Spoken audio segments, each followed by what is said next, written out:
to my channel, and in today's video I'm gonna show you how to make a 2D character and how to make him move left, right, up or down. So now let's start. Okay, first I made an empty project for this. You can make any project you want. And now since we're loaded in, before we even start doing anything, we have to change some settings. So let's go to project settings.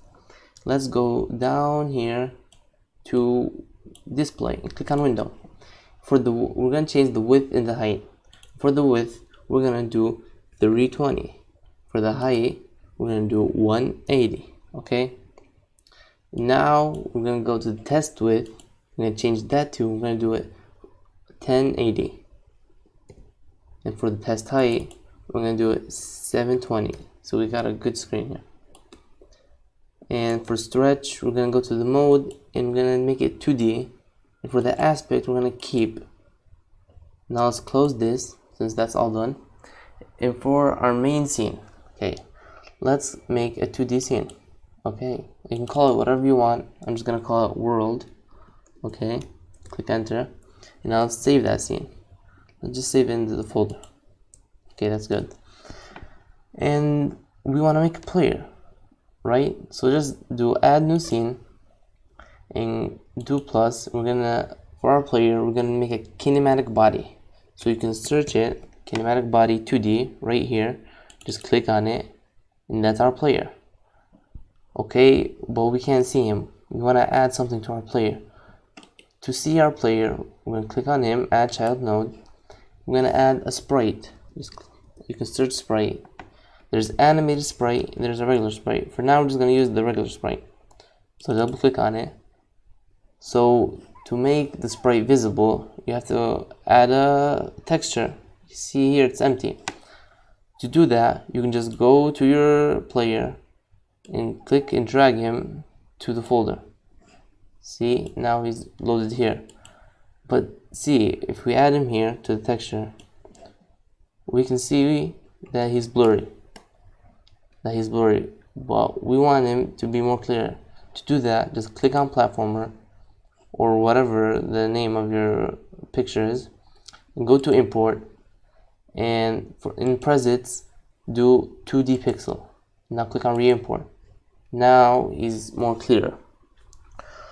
Okay, since that's done, you can see that I have many frames here because this is a sprite sheet, but you might just have one frame.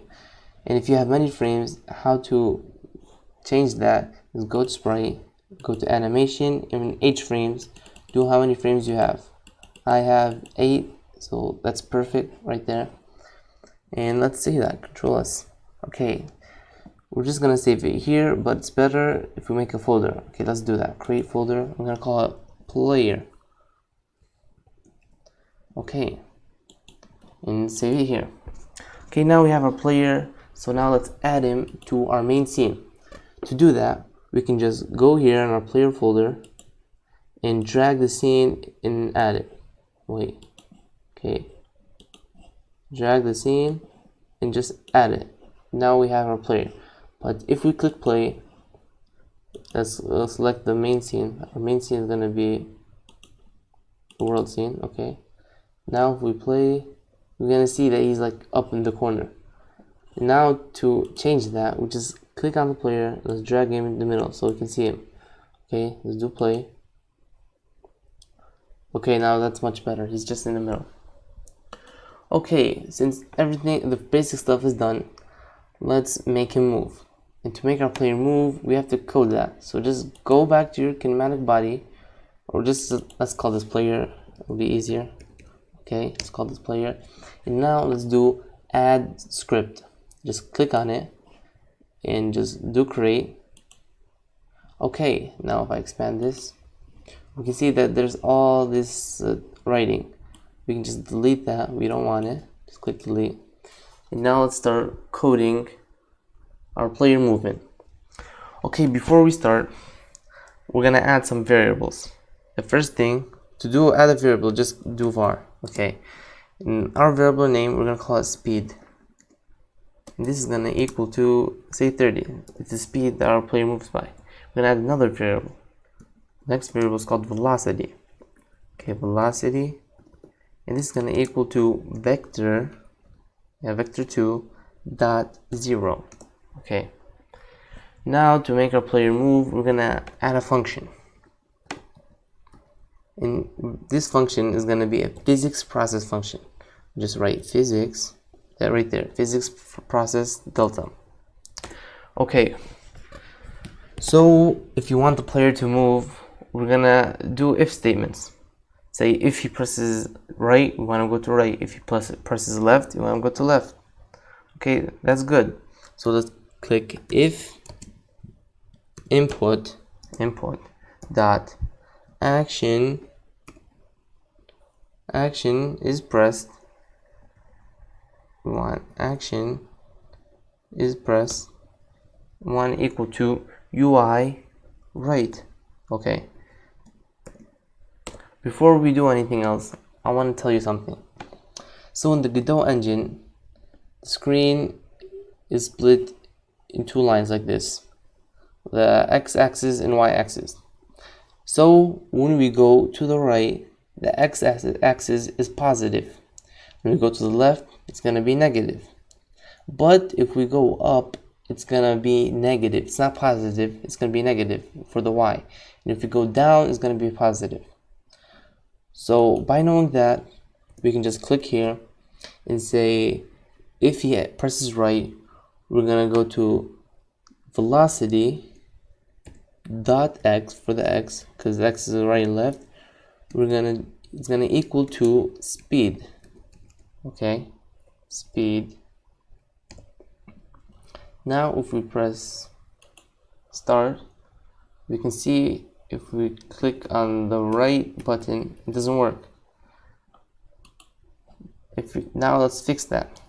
Let's go here and let's click, do move, slide. Okay, wait, let's indent that. Let's do move, slide, not collide. We're gonna move and slide.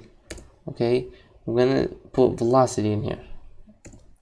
Now let's click start again, and if we press right, it's not moving.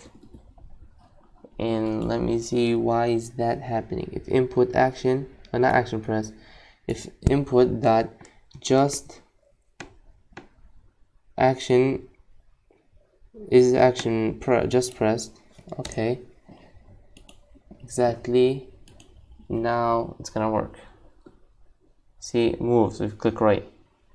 And left does nothing. Okay, so let's add left, and if input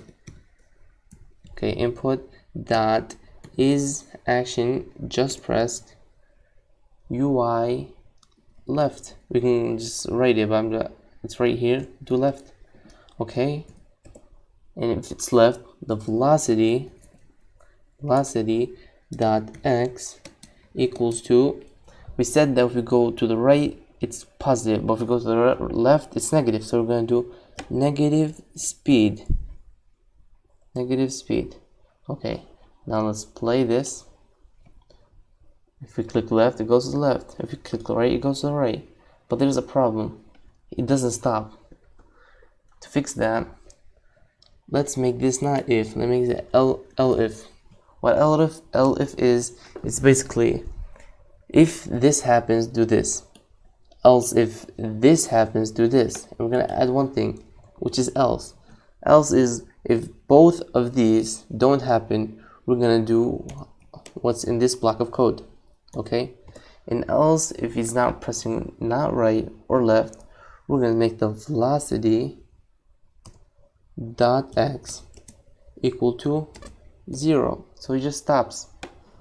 So let's play. Okay, but there's a problem, you just moving like that by small bits. To fix that, we did is action just pressed, but if we do is action pressed and is action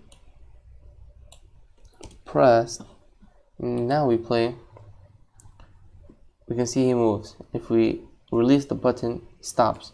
Left, right, left, right. Okay, that's easy. And now just let's add up and down. Okay, if, okay, let's go back, tab, shift tab. If input dot is action pressed, UI, there's down, boom, UI, okay, let's do down right here, UI down. Okay, when we go down, we said the Y is positive, so we're gonna do velocity dot Y equals speed.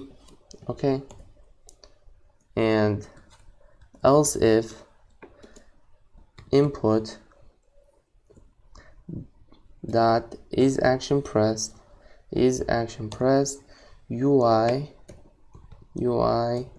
up. Okay, we're gonna make the velocity negative, because if you go up it's negative. Velocity dot Y equals negative speed. And else, if he's not pressing both of them, we're gonna make the velocity dot Y equals to 0. And now just play this, and let's put left, right, up, down. Okay, now that's working, and this is amazing. So now you can see that it's very easy to make your player move, and there's better ways to make it move, but this is the simplest and easiest way if you're a beginner. And I hope you all enjoyed this video, and next time we're gonna do more videos about how to make your game better for simple 2D games. And if you like this video and you want more topics about the Godot engine and 2D games, platformer or up and down, just subscribe down below, and I'll see you all later.